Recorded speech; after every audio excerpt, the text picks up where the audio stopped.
Saka Setback.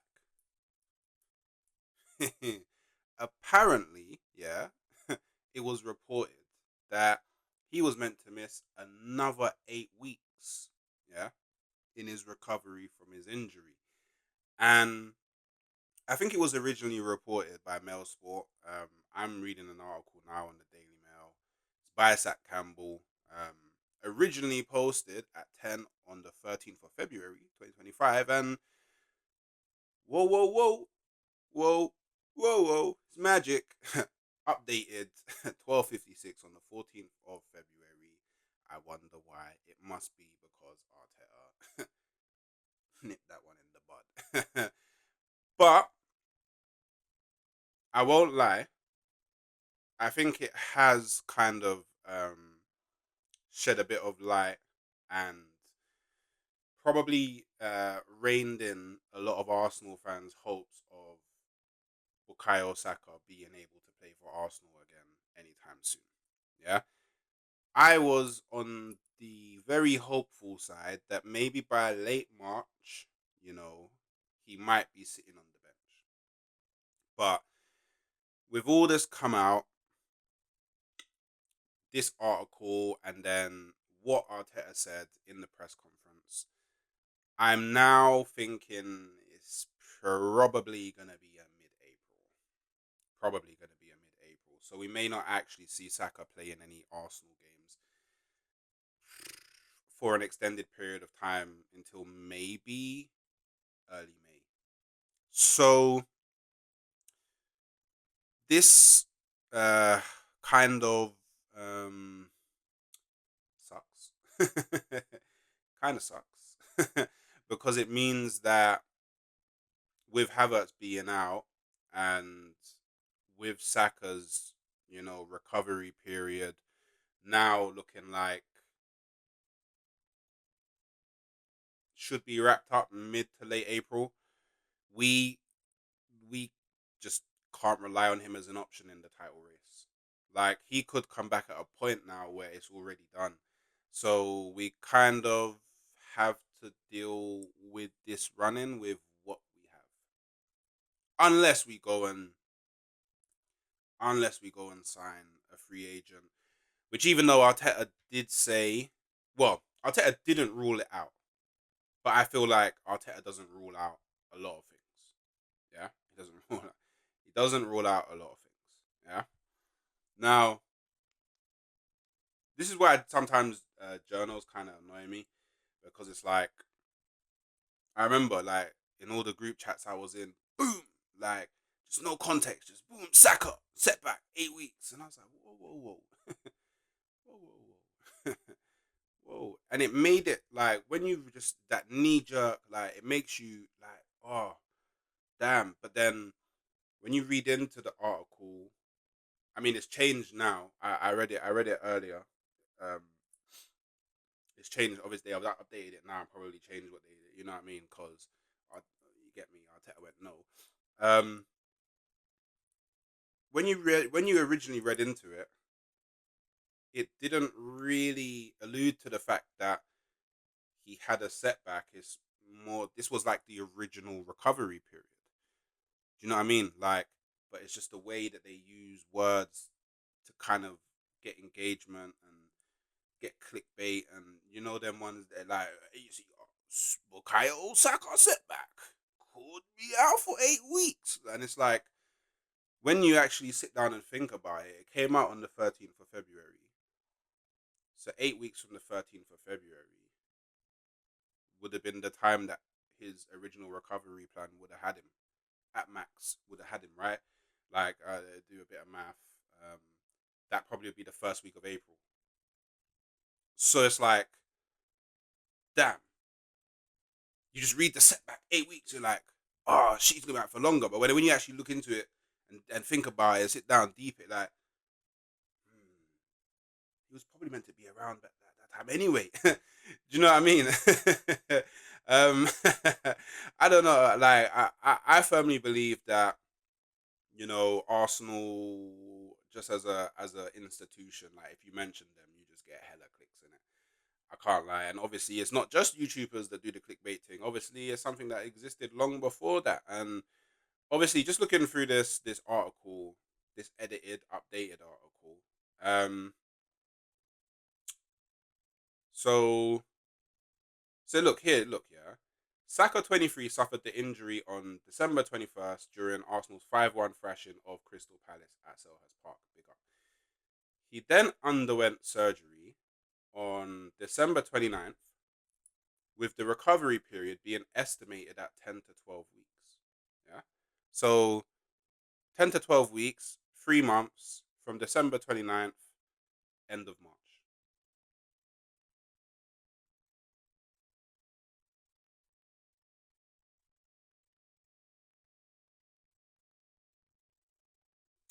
Saka setback.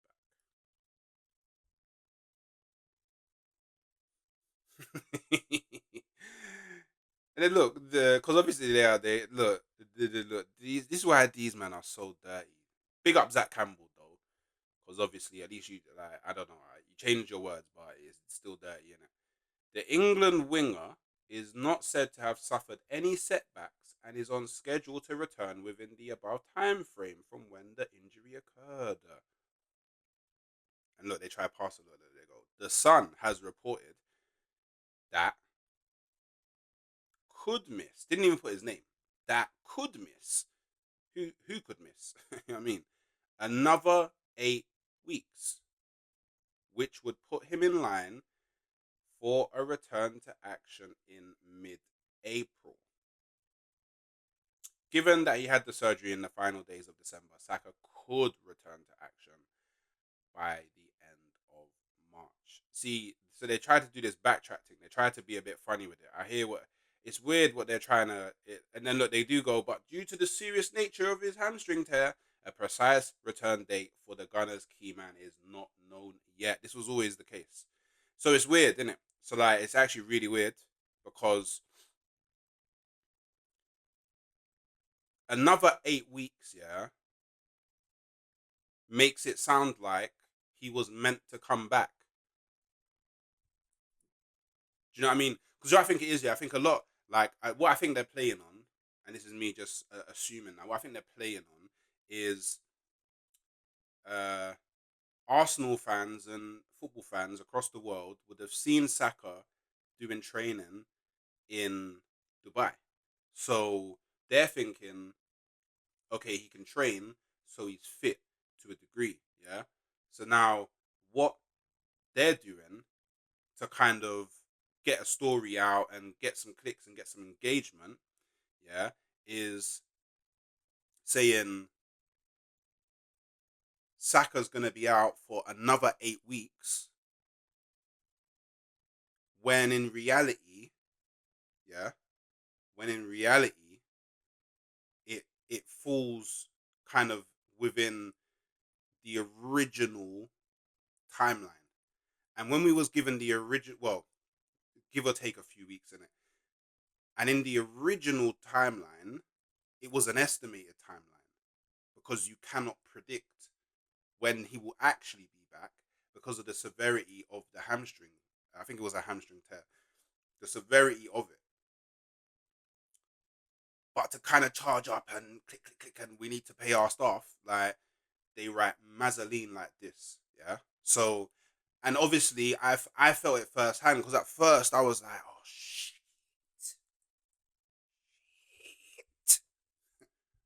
no, Havertz gone and Saka, what?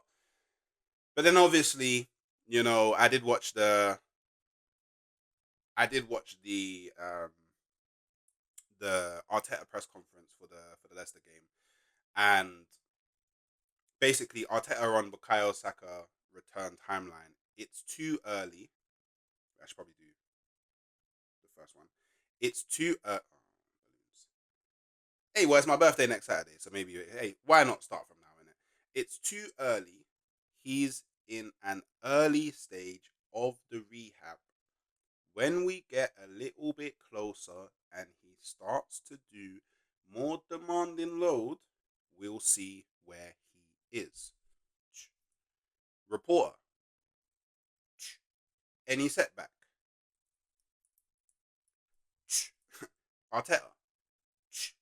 No, he's fine. You know what I mean? So yeah, it's a bit strange what they do with news. It's a bit strange what they do with reports. It's really strange. I won't lie, it is really really strange. But hey, it is what it is, right? So